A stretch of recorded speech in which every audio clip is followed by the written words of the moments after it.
The book of Job is not only a fascinating ancient writing in the Bible, it's considered one of the epic pieces of literature ever written. It's the story of a wealthy man, Job, tested by a cosmic enemy called the Satan.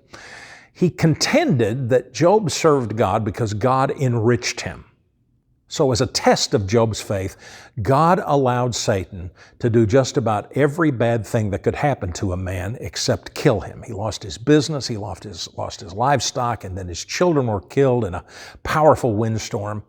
His future was in tatters, his business gone, filled with despair. Job's wife suggested that he just renounce God and commit suicide.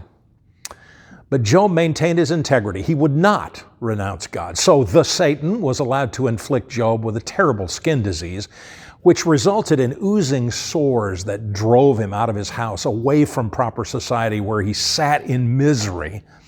Well, friends came to comfort him at first, at least.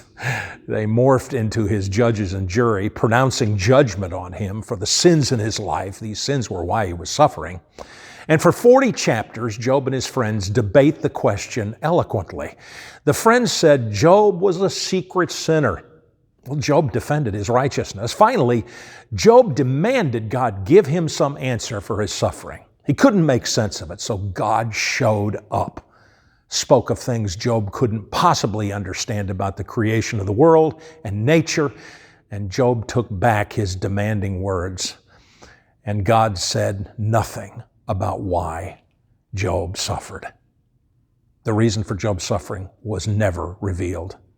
And I'm quite sure he would not have understood the reasons for his suffering, even if God had told him.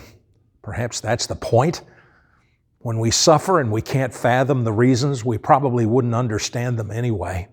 There are things in the heavenly realms we cannot understand, so we must do as Job did and move forward.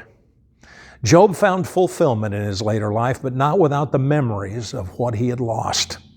Yet he proved a person can simply trust God and believe that everything in the end will work out.